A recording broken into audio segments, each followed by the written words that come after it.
Captain Jake Harrison was drinking his morning coffee when the alarm bells started ringing throughout Earth Defense Station Luna. The sound made his stomach drop.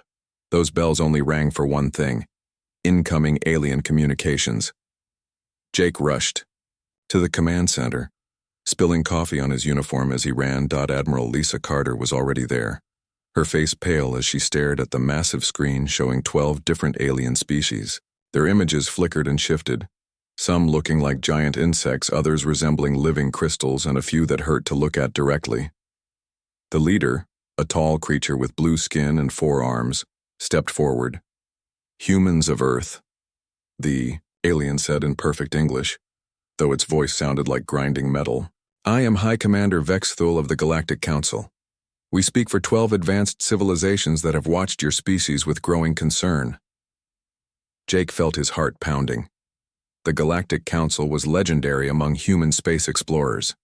These were the ancient races that had ruled the galaxy for millions of years. Earth had only known about them for 20 years, and contact had been minimal. "Your species has expanded too quickly," Vexthul continued. "In 50 of your years, you have claimed 17 star systems. You build weapons and multiply without wisdom. The Council has decided that humanity poses a threat to galactic peace." Admiral Carter stepped forward. "High Commander, Earth seeks only peaceful coexistence. Our colonies are defensive in nature." The alien made a sound like breaking glass, probably laughter. "Peaceful? Your species fought 2 world wars before leaving your planet. You turned your moon into a military base. Every human colony has weapons capable of destroying planets." Jake knew this was partly true. Humans did tend to arm themselves heavily, but only because the galaxy was dangerous. Pirates, hostile aliens, and unknown threats lurked between the stars. Earth's colonies needed protection. "The Council offers you one choice," Vexthul said. "Evacuate Earth within 30 of your days. All humans will be relocated to designated worlds where you will serve the greater galactic community. Refuse, and your species will be eliminated." The screen went dark. The command center fell silent except for the humming of computers. "Admiral," Carter closed her eyes and took a deep breath. "Get President Martinez on the line," she said quietly.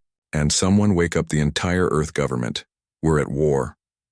3 hours later, the emergency session of the United Earth Government was in chaos. Representatives from every nation shouted over each other in the Great Assembly Hall. "President."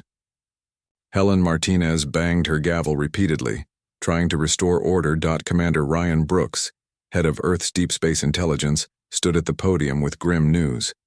"Our spy satellites have detected massive fleet movements throughout the galaxy.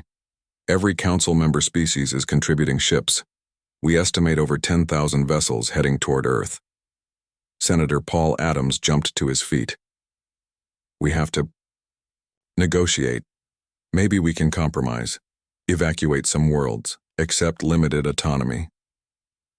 "Limited autonomy means slavery," General Chris Morgan interrupted. "I've studied these alien empires. Their junior member species are treated worse than livestock. They want to break humanity's spirit." President Martinez looked exhausted. She had been in office for 6 years, dealing with colonial expansion and trade disputes. Nothing had prepared her for this. "What are our military options?" she asked. General Morgan's expression was dark. "Honestly, we have maybe 300 ships capable of deep space combat.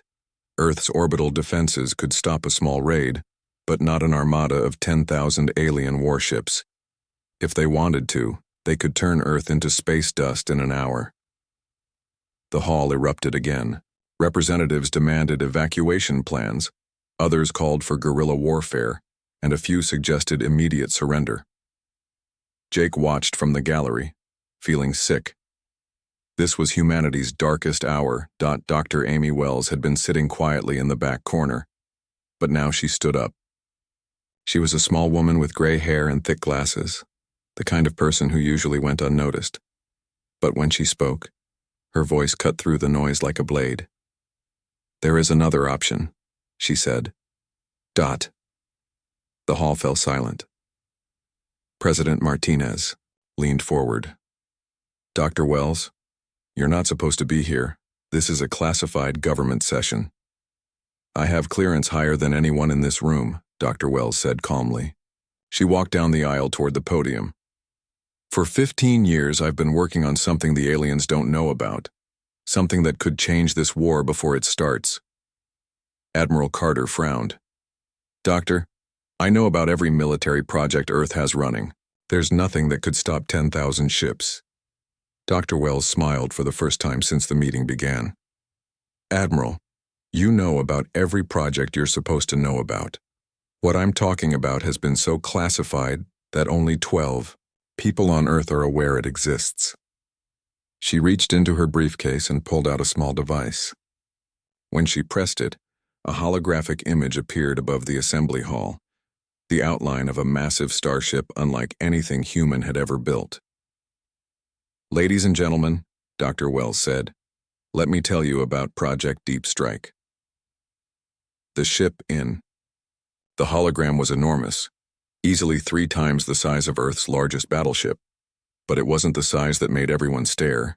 It was the design. The vessel looked organic and mechanical at the same time, with curves that seemed to bend space around them and weapon systems that defied easy description. This is the UES Devastator, Dr. Wells continued, a planet-killer warship powered by technologies the Galactic Council cannot imagine. While they've been ruling the galaxy with million-year-old weapons, human scientists have been pushing the boundaries of physics itself. Senator Adams shook his head. 1 ship against 10,000? Doctor, I respect your work, but... Senator, Dr. Wells interrupted, this 1 ship could destroy every planet in the Zephyrian Empire in a single day. The aliens think they know what humans are capable of. They're about to discover they know nothing. President Martinez stood up slowly. Doctor, are you telling me Earth has had a superweapon in development for 15 years, and nobody thought to mention it? Madam President, Dr. Wells replied, we built it hoping we'd never need it. But if the Galactic Council wants to test humanity's resolve, they're about to learn why our species conquered an entire planet before we could even reach the stars. The assembly hall buzzed with whispered conversations. Outside, Earth's cities went about their daily business, unaware that their planet's fate hung in the balance. In 30 days, either humanity would be extinct or the galaxy would have a new master. Dr. Wells looked around the room at the faces of Earth's leaders. The question now is simple. Do we run or do we show these ancient aliens what happens when they threaten the human race? 2 days after Dr. Amy Wells revealed the existence of Project Deep Strike, Captain Jake Harrison found himself on a shuttle heading toward Saturn. He stared out the window at the giant planet's rings, wondering what secrets they hid. The shuttle pilot, Lieutenant Emma Stone, had been unusually quiet during the 3-day journey. Captain, Emma said finally, do you know what we're really flying toward? Jake shook his head. Orders said to report to Titan Station for special assignment. Everything else is classified above my level. Emma smiled grimly. Sir, in about 10 minutes you're going to see why Earth isn't surrendering to the aliens. The shuttle rounded Titan's dark side, and Jake's breath caught in his throat. Hidden among Saturn's rings was the largest human construction he had ever seen, a shipyard that stretched for hundreds of kilometers. Massive construction arms moved like giant metal spiders, tending to something in the center that hurt to look at directly. Welcome to Deep Strike Station, Emma said, home to humanity's best-kept secret. Dr. Wells was waiting for them at the docking bay, along with a man Jake didn't recognize, tall, thin, with the kind of intense eyes that belonged to someone who had seen too much. Captain Harrison, Dr. Wells said, meet Dr. Kevin Ross, our chief physicist. Kevin, this is the man who's going to command the Devastator. Jake blinked. Command? Ma'am, I'm a station captain. I've never even been on a real warship. Dr. Ross laughed, but there was no humor in it. Captain, there is no real warship like what we've built. Everything humanity knows about space combat is about to become history. They walked through corridors, filled with scientists and engineers from every nation on Earth. Jake noticed that many of them had the hollow-eyed look of people who had been working without sleep for weeks. The walls were covered with equations and diagrams that made his head hurt just looking at them. The Devastator isn't just a ship, Dr. Wells explained as they walked. It's the result of 15 years of breakthrough physics. We've taken quantum mechanics, manipulated space-time itself, and built weapons that can unmake matter at the subatomic level. They entered a massive observation deck overlooking the shipyard's center. Jake looked down and saw something that shouldn't exist. A starship that seemed to absorb light itself. The UES Devastator was enormous, easily a kilometer long, but its dark hull made it difficult to judge exact size. The ship's surface rippled like liquid metal and weapon ports. Along its sides glowed with an inner fire. "How is that possible?" Jake whispered. Engineer Tony Blake joined them at the observation window. "The hull is made from metamaterials that can bend electromagnetic radiation around the ship. The weapons are quantum cascade cannons that don't destroy targets. They convince the universe that the targets never existed in the first place." Jake felt dizzy. "You're talking about science fiction." "Captain," Dr. Ross said seriously, 3 months ago, we tested the main weapon on an asteroid. The asteroid didn't explode, didn't vaporize, didn't break apart. It simply stopped existing. One moment it was there, the next moment space was empty, as if nothing had ever occupied that location. Dr. Wells pulled up a holographic display showing the ship's internal systems. The Devastator is powered by controlled micro-black holes. The energy output is equivalent to a small star. But the real breakthrough is the quantum AI interface system. "Quantum AI?" Jake asked. "The ship's computer isn't just artificial intelligence," Tony explained. "It's a quantum consciousness that exists in multiple dimensions simultaneously. To control the weapons and navigation systems, a human mind has to merge with this AI. Most people's brains can't handle the connection." Dr. Ross studied Jake carefully. "But you can. We've been monitoring Earth's military personnel for years, looking for specific neural patterns. Out of 8 billion humans, only about 50 have the right brain structure to interface with the Devastator's systems." Jake stared at the impossible ship below them. "What happens when I connect with this AI? You become something more than human," Dr. Wells said quietly. "Your consciousness expands to encompass the entire ship. You can feel every system, every weapon, every sensor, as if they were parts of your own body. The side effects are significant." "What kind of side effects?" Tony looked uncomfortable. "Enhanced intelligence, ability to process multiple data streams simultaneously, and some test subjects reported sensing things that haven't happened yet. The quantum field effects seem to give limited precognitive abilities." Jake walked closer, to the window. The Devastator's hull was covered with symbols that seemed to shift and change when he wasn't looking directly at them. "How do you know the aliens can't build something like this?" Dr. Ross smiled for the first time since Jake met him. "Because we studied their technology for 20 years and improved on everything. The Galactic Council's weapons are based on manipulating matter and energy. Our weapons manipulate the fundamental laws of physics. Their ships fly through space, ours can briefly exist outside normal space-time." Lieutenant Emma Stone had been quiet, but now she spoke up. "Captain, I've been selected as your tactical officer. There are 48 other crew members. All volunteers. We know this is a one-way mission." "One way?" Dr. Wells nodded sadly. "The quantum interface changes human brain chemistry permanently. After linking with the Devastator's AI, returning to normal life becomes difficult. Former test subjects report that regular human existence feels empty, like living in black and white after seeing color." Jake looked around at the assembled team. Scientists who had dedicated their lives to this project, engineers who had solved problems that shouldn't have solutions, soldiers ready to sacrifice everything for Earth's survival. "The Galactic Council's fleet will reach Earth's solar system in 27 days, Dr. Wells said. Their advanced scouts are already at the outer planets, probably wondering why humans aren't fleeing in panic." "Let them wonder," Jake said, surprising himself with his determination. "How long until the Devastator is ready?" Tony grinned. It's been ready for 6 months. We were just waiting for the right crisis to use it. Dr. Ross pulled up another display showing the alien fleet's approach trajectory. 12 species, 10,000 ships, weapons that could crack planets. They're coming to end humanity once and for all. Jake studied the tactical display, his mind already beginning to work differently as he contemplated the coming battle.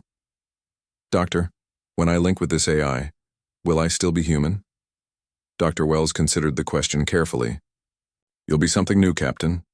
Something the galaxy has never seen before. The aliens think they know what humans are capable of because they've watched us for 20 years, but they've only seen us working within normal physics. And now? Now they're about to meet humanity unleashed. Captain Jake Harrison lay in the quantum interface chamber, feeling the neural connectors attached to his skull. The UES Devastator hummed around him, its dark corridors filled with a crew that knew they were about to make history. Through the ship's sensors, he could feel the massive Galactic Council fleet approaching Jupiter. Neural link establishing, reported Dr. Nina Clark from the medical bay. Captain, you're going to feel some disorientation. Jake's world exploded into light and sensation. Suddenly, he wasn't just in his body anymore, he was the ship itself. He could feel the quantum engines thrumming in his chest, the weapon systems flowing through his arms like blood, and his consciousness expanded to encompass every meter of the Devastator's kilometer-long hull dot. The alien fleet spread before him like a three-dimensional map in his mind. 10,000 ships arranged in perfect formation, their commanders confident that overwhelming numbers would crush human resistance. Admiral Zethkar's flagship, a crystal behemoth the size of a small city, led the armada from the center. This is Admiral Zethkar of the Zephyrian Empire, came the transmission on all human frequencies. Humans of Earth, your 30 days have expired. Surrender now and accept relocation or watch your world burn. On Earth, President Helen Martinez stood in the command bunker beneath the Rocky Mountains. General Chris Morgan and Admiral Lisa Carter flanked her as she opened a communication channel to the alien fleet. Admiral Zethkar, the president said calmly, humanity appreciates your offer. We have prepared our response. Jake felt the president's signal reach him through quantum channels. This was the moment. He could sense his crew around the ship. Lieutenant Emma Stone at Tactical, Engineer Tony Blake monitoring the quantum engines, Dr. Kevin Ross overseeing the weapon systems. All of them knew that human civilization's survival depended on the next few minutes. Devastator to Earth Command, Jake said, his voice carrying harmonics that hadn't been there before the neural link. We are in position, beginning first strike sequence. The Devastator had been hiding in Jupiter's upper atmosphere, invisible to alien sensors due to its quantum cloaking systems. Now Jake guided the ship out of the gas giant's shadow, revealing it to the alien fleet for the first time. The reaction was immediate. Alien communication channels exploded with confusion and alarm as their sensors tried to analyze the impossible ship that had appeared among them. The Devastator's hull absorbed most electromagnetic radiation, making it look like a hole in space, shaped like a warship. Impossible, Admiral Zethkar's voice crackled over the communications. No human vessel is that large. Our intelligence reports indicated primitive chemical rockets and basic fusion drives. Jake smiled, feeling the Devastator's weapon systems charging around him like building thunder. Admiral, your intelligence was incomplete. The first target was a cluster of Corvin bioships near the fleet's right flank. These living vessels were grown rather than built, each one a fusion of alien biology and technology. Their hulls pulsed with organic life, and neural networks spread through their structures like arteries. The Corvins considered them invincible because they could heal damage and adapt to enemy weapons. Quantum cascade cannon charging, reported Dr. Ross. Target locked on Corvin formation Gamma. Jake felt the weapon's power building in his chest like a contained star. The main cannon drew energy from micro-black holes in the ship's core, channeling it through crystalline matrices that human scientists had developed by studying alien technology and improving it beyond recognition. Fire, he whispered. Dot the quantum cascade. Beam wasn't visible light. It existed in dimensions that normal matter couldn't perceive. When it struck the lead Corvin bioship, reality itself seemed to pause. For a moment, nothing happened. Then the ship began to unravel. The bioship didn't explode or burn. Instead, its molecular structure forgot how to exist. The living hull collapsed inward as atomic bonds dissolved, and within seconds, a vessel the size of a small moon had simply vanished. The vacuum of space rushed in to fill the emptiness where matter had been. The effect spread to nearby bioships like a disease. The quantum field disruption caused chain reactions in their organic systems, and one by one, 300 Corvin vessels ceased to exist. Not destroyed, erased, as if they had never been built. Alien communication channels fell silent. Jake could sense the shock and terror rippling through the enemy fleet as commanders tried to understand what they had witnessed. Their sensors showed empty space where moments before had been an entire battle group. What kind of weapon was that? Admiral Zethkar's voice shook with something approaching panic. Our bioships were immune to conventional attacks. Commander Susan Grant, the Devastator's tactical officer, reported from her station. Captain, enemy formations are breaking off their approach vectors, multiple ships changing course away from Earth. Jake expanded his consciousness through the ship's sensor network, watching as the alien fleet's perfect formation dissolved into chaos. Species that had fought together for millennia suddenly questioned whether their alliance was worth facing an enemy that could make entire battle groups disappear. "This is impossible," came transmissions from various alien commanders. "Humans are supposed to be primitives. They barely left their planet 50 years ago." Dr. Wells spoke from Earth Command. "Captain, we're receiving surrender requests from 17 different species. The Aquarian Federation is withdrawing their entire fleet." Jake felt a strange satisfaction flowing through the quantum link. The Devastator's AI was pleased with the results, and that pleasure merged with his own human emotions in disturbing ways. He was starting to understand what Dr. Wells meant about the psychological effects of the neural interface. "Admiral Zethkar," Jake broadcast on all frequencies, "you came here expecting to fight frightened primitives. Instead, you found humans who have spent 15 years preparing for this day. We suggest you reconsider your position." The Zephyrian commander's response was defiant, but Jake could hear the uncertainty underneath. "One lucky shot means nothing. We still have over 9,000 ships."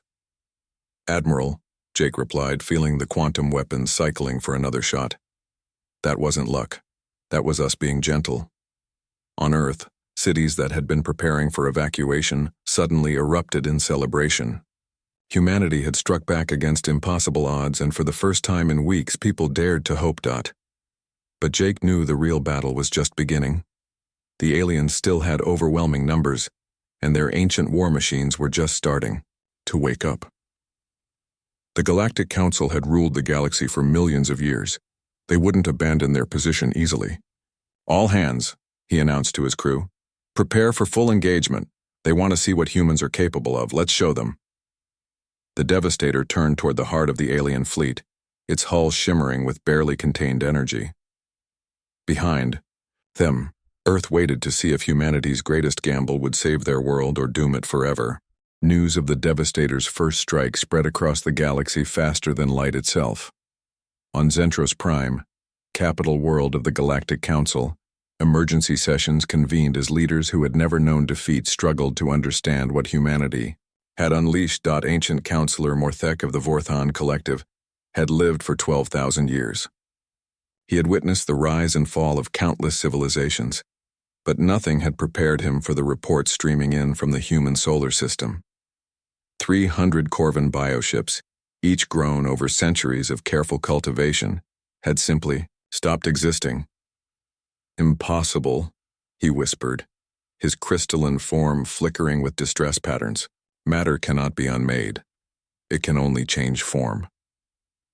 The council chamber buzzed with panicked voices in dozens of alien languages.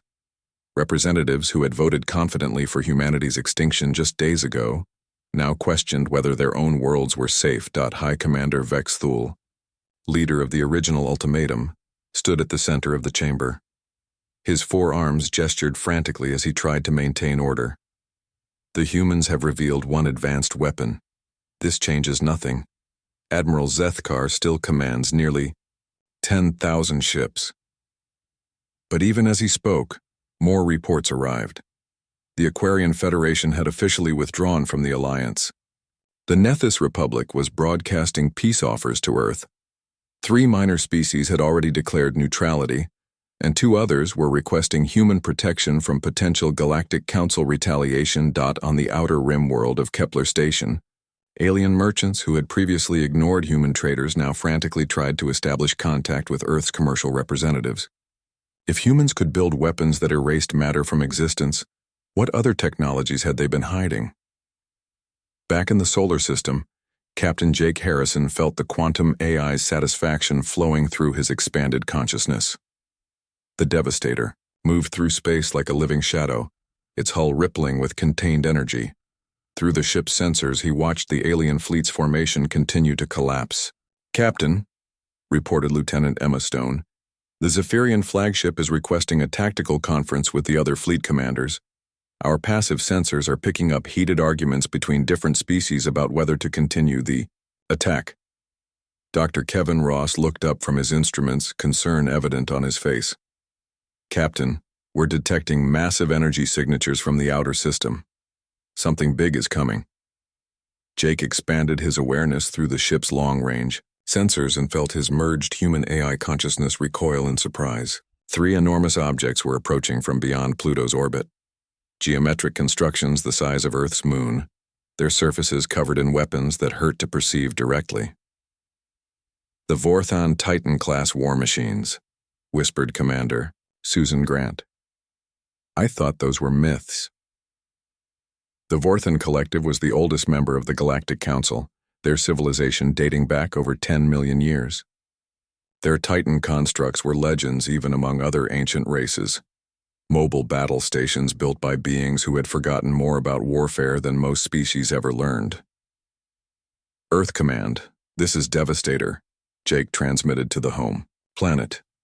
"We have 3 Vorthon Titans inbound. These aren't ordinary warships, they're weapons of mass extinction." President Martinez's voice came back strained with tension.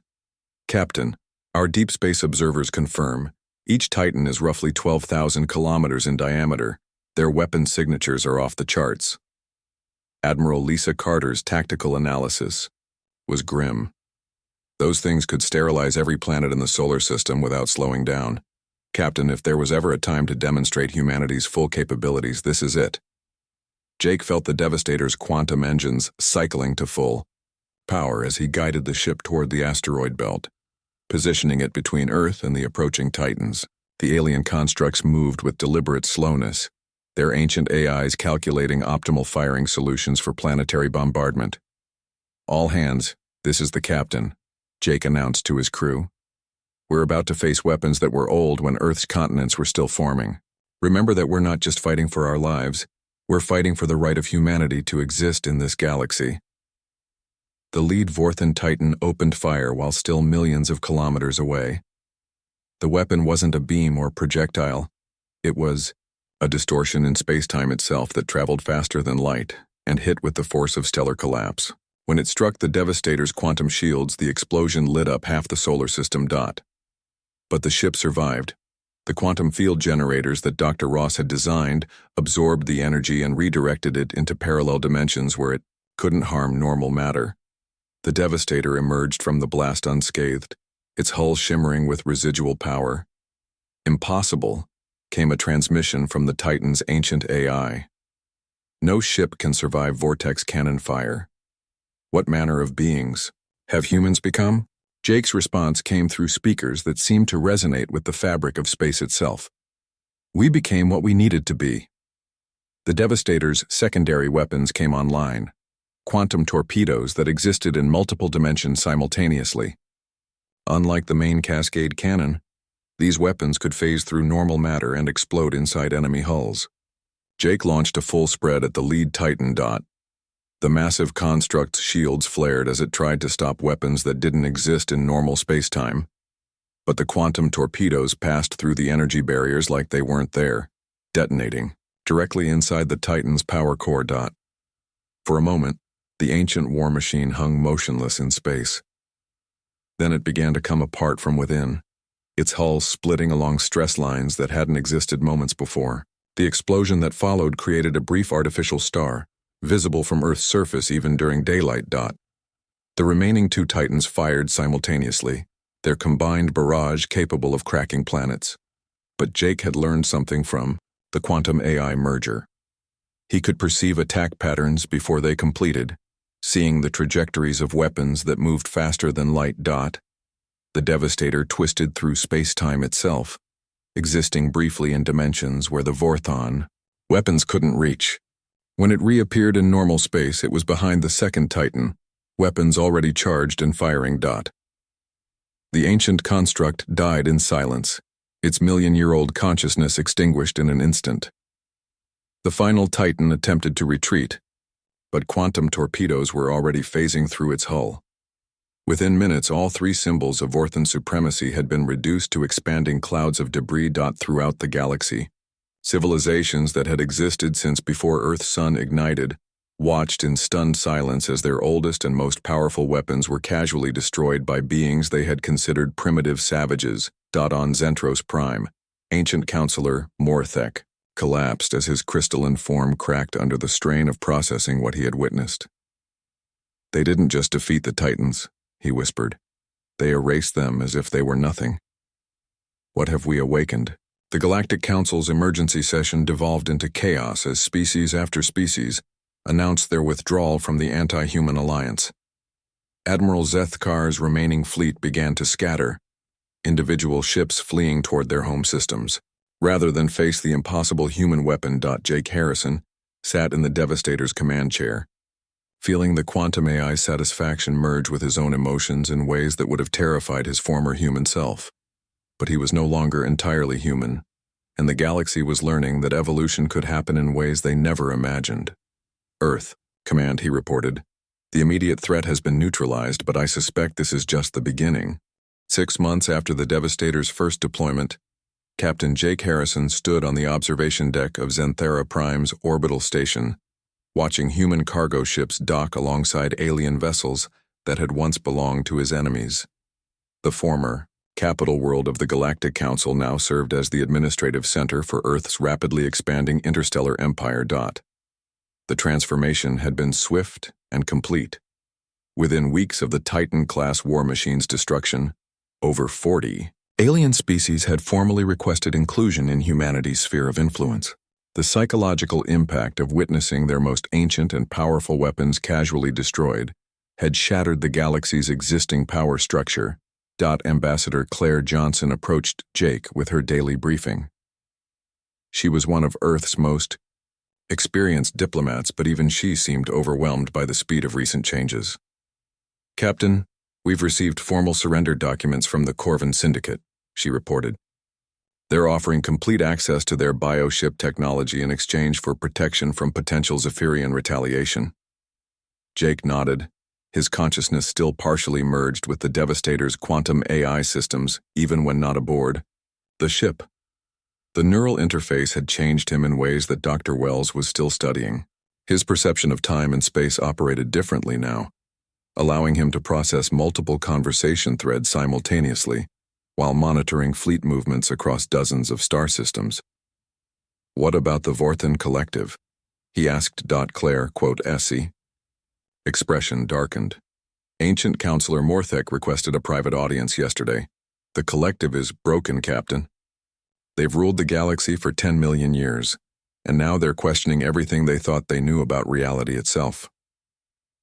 The irony wasn't lost on anyone familiar with galactic history. The species that had demanded humanity's extinction were now dependent on human protection. Admiral Zethkar, once commander of the greatest war fleet in recorded history, now governed a single Zephyrian colony world and spent his days studying human military tactics. Dr. Amy Wells arrived on the station that afternoon, accompanied by a team of Earth's finest scientists and engineers. The woman who had revealed Project Deep Strike now oversaw humanity's galactic development program. coordinating the integration of alien technologies with human innovations. The construction yards around Saturn are operating at full capacity, she reported to Jake during their private meeting. We'll have 3 more planet-killer warships operational within the year, and the designs are improving with each iteration. Jake studied the holographic displays showing humanity's expanding influence. Red dots marked human colonies, blue indicated species under Earth's protection, and yellow showed former council worlds now requesting human guidance. The map looked like a virus spreading through the galaxy's political structure. Are we becoming what we once feared the aliens were? He asked quietly. Dr. Wells considered the question carefully. Captain, remember that we never wanted galactic domination. The aliens forced this war on us. What we've built isn't an empire based on conquest. It's a federation based on demonstrated superiority. The truth was more complex than either of them wanted to admit. Earth's rapid expansion wasn't driven by aggression, but by the simple fact that human technology had rendered traditional galactic politics obsolete. Species that had coexisted for millions of years now competed for human attention and protection. Tony Blake, now chief engineer of Earth's expanded fleet, joined their discussion via quantum communication from the Saturn shipyards. Captain, we're receiving requests from over 100 different species wanting to contribute to our ship construction programs. The Aquarian Federation is offering their zero-point energy technology in exchange for quantum shield generators. The economic implications were staggering. Alien civilizations were voluntarily sharing technological secrets they had guarded for millennia, desperate to gain favor with humanity's new galactic government. Earth's scientists found themselves analyzing technologies that should have taken centuries to develop. President Martinez addressed the reformed Galactic Assembly from Earth's new orbital capital station. The massive structure had been built using a combination of human engineering and alien technologies, creating something that neither species could have achieved alone. The age of isolated civilizations is ending, she announced to representatives from over 200 species. Humanity offers not conquest but cooperation. We seek not to rule through fear, but to lead through innovation and mutual benefit. The response was immediate and overwhelming. Species that had never communicated with each other were now working together on joint projects under human coordination. The rigid hierarchy of the old council had been replaced by a dynamic network centered on Earth's technological and military superiority. Jake received a private communication request from an unexpected source, former Admiral Zethkar himself. The proud Zephyrian commander who had once threatened humanity's extinction now appeared as a hologram, his crystalline features dulled by defeat and shame. Captain Harrison, Zethkar said formally, I request permission to address you directly. Permission, granted, Admiral, Jake replied, curious about what his former enemy wanted to discuss. The alien's forearms gestured in what Jake had learned was a sign of deep respect among Zephyrians. I have studied your species for these past months, trying to understand how we so completely misjudged your capabilities. What I discovered disturbs me more than our military defeat. What did you discover? That humanity's greatest weapon was never the Devastator or your quantum technologies, Zethkar said quietly. Your greatest weapon was your ability to exceed your own limitations when faced with extinction. We expected you to flee or surrender. Instead, you became something new. Jake felt the quantum AI stirring in his consciousness, its alien logic, merging with his human emotions to create insights that neither could achieve alone. Admiral, evolution isn't limited to biological processes. Sometimes species evolve because they have to. Yes, Zethkar agreed. And now you stand as proof that the galaxy's old order was built on a fundamental misconception. We believed that age and stability were the ultimate sources of power. You have shown that innovation and adaptability are far more dangerous. The conversation ended with both former enemies understanding that they had witnessed something unprecedented in galactic history, the birth of a truly post-biological civilization. Humanity hadn't just defeated the Galactic Council. They had transcended the limitations that had defined galactic politics for millions of years. Later that day, Jake stood in the Devastator's quantum interface chamber, feeling the ship's consciousness merge with his own. Through the vessel's sensors, he could perceive the entire galaxy. Thousands of civilizations, millions of worlds, all now looking to Earth for guidance and protection. Dr. Kevin Ross monitored the neural link from the medical bay. Captain, we're detecting some interesting developments in your brain chemistry. The quantum field exposure seems to be enhancing pattern recognition capabilities beyond anything we anticipated. Jake smiled, feeling possibilities and probabilities flowing through his expanded consciousness like streams of light. Doctor, I can see the shape of what we're building. This isn't just a human empire. It's the foundation of something the galaxy has never experienced before. What do you see? Integration, Jake replied. Not conquest or subjugation, but genuine cooperation between species that previously couldn't even communicate effectively. We're not just ruling through superior technology. We're creating a framework for genuine galactic civilization. The final image showed Earth itself, no longer a small blue world on the galaxy's periphery, but the beating heart of an interstellar community spanning millions of star systems. The planet killer that was meant to be humanity's desperate last stand had instead become the foundation of their cosmic ascendancy. But Jake knew this was just the beginning. The galaxy was vast, and humanity had only begun to explore what they could become when survival demanded evolution beyond all previous limits.